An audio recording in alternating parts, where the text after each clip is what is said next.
ኢራን የተኩስ አቁሙን እውቅና አልሰጠውም ስለማለቷ፣ ኔታንያሁ ማስጠንቀቂያ ስለመስጠታቸው፣ የኢራን ጦርነት አውሮፓን ማዳከም ጀምሯል ስለመባሉ፣ ምስጢራዊ መረጃን ለውርርድ ያዋለው ወታደር ስለመከሰሱ፣ አሜሪካ ኤርትራ ላይ የጣለችውን ማዕቀብ ልታነሳ ስለመሆኑ፣ በከዱት ወታደራዊ አዛዥ ላይ ሞት ስለመፈረዱ።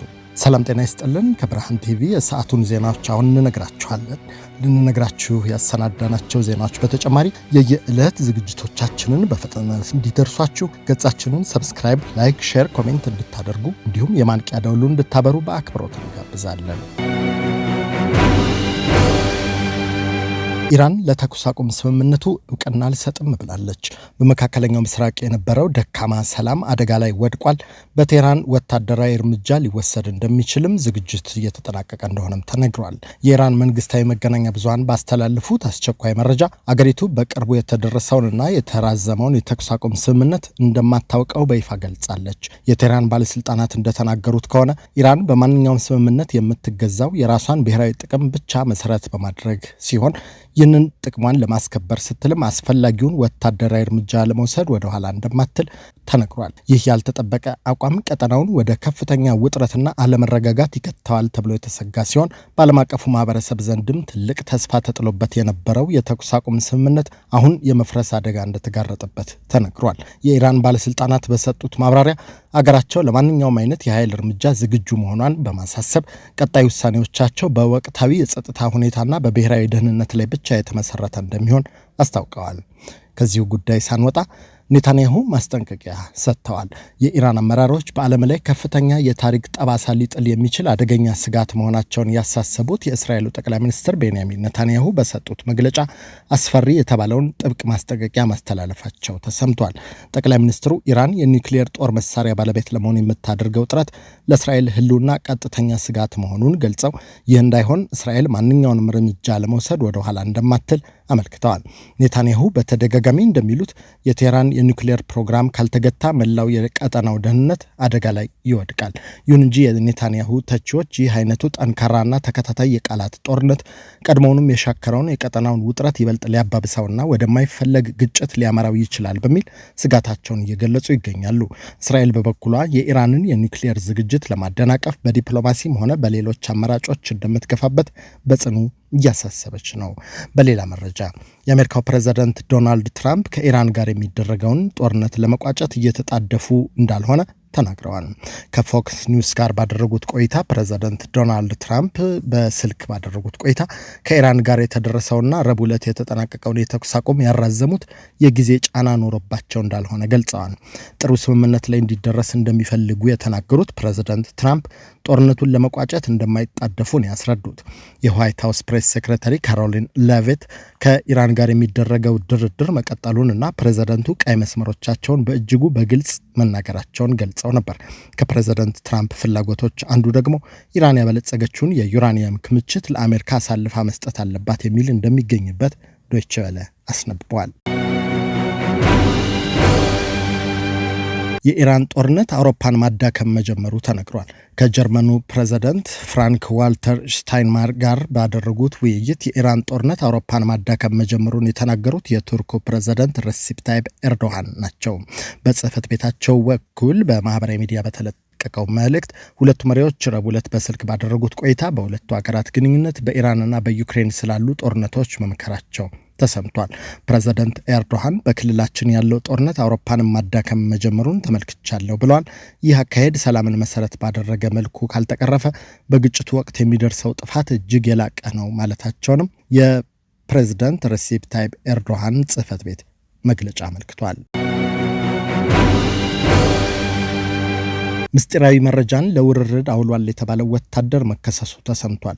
የቀድሞው የቬኔዙዌላ ፕሬዝዳንት በቁጥጥር ስር ለመዋል በተደረገ ዘመቻ ላይ የተሳተፈ የአሜሪካ ልዩ ወታደራዊ ኃይል አባል ምስጢራዊ ወታደራዊ መረጃን ተጠቅመው በውርርድ ቁማር ተሳትፏል በሚል በወንጀል ተወንጅሎ ታስሯል። የአሜሪካ ፍትህ ቢሮ ጋኖን ኬን ቫን ዳይክ ላይ የመጀመሪያ ክስ መስርቶ የነበረው በክሪፕቶ በሚታገዘው ፖሊማርኬት ላይ ምስጢራዊ መረጃን ተጠቅመው ግብይት ፈጽመዋል በሚል ነው። የፍትህ ቢሮው ይህ በግልጽ ምስጢራዊ መረጃን ተጠቅሞ ገንዘብ ለማግኘት የተደረገ ሙከራ በመሆኑ በፌዴራል ሕግ መሰረት ሕገ ወጥ ነው ብሏል።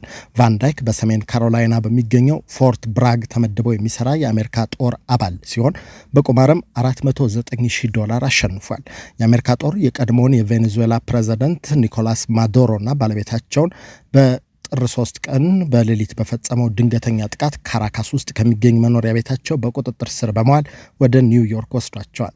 ከዚያም በኋላ በኒውዮርክ ፍርድ ቤት በጦር መሳሪያና አደንዛዥ እጽ ወንጀል ክስ እንዲመሰረትባቸው ቢደረግም ማዱሮ ግን ክሱን ክደው ተከራክረዋል።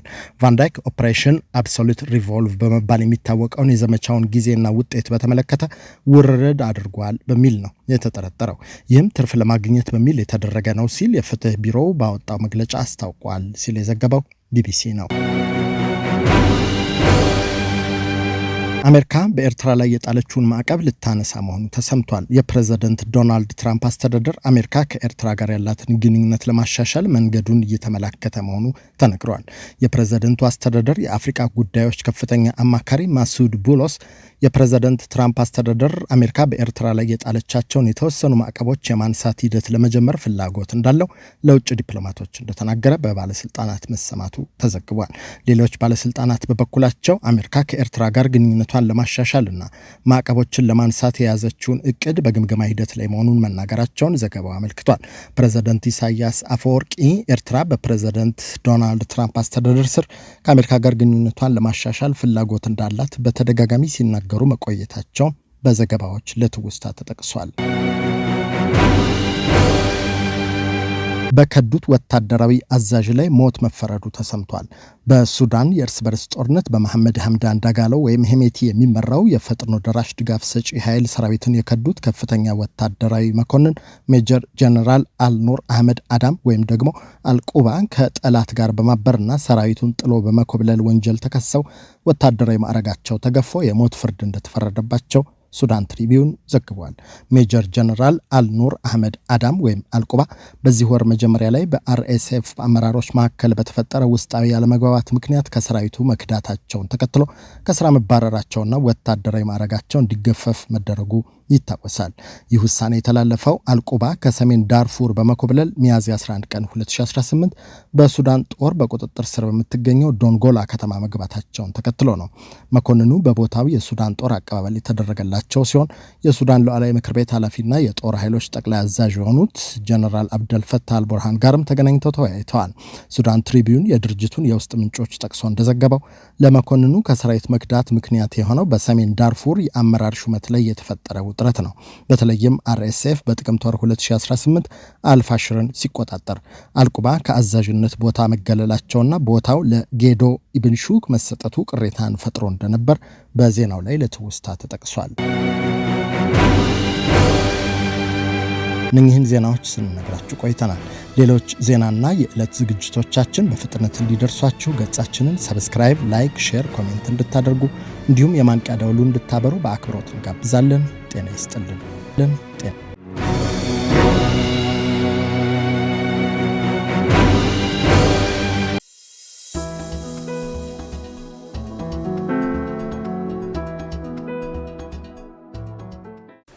Are you a young person trying to figure out your next move? Or a young parent who needs real support, not just advice? We have built something for you. A community, a network, a place where you belong. And mentors who looks like you. Who have been where you are and want to help you get where you are going. Are you ready to take your first step? Go to sankofamentorship.org right now. Hit the Get Involved button and you can become a mentee, become a mentor, or involve as a volunteer. And let's build your future together. See you inside!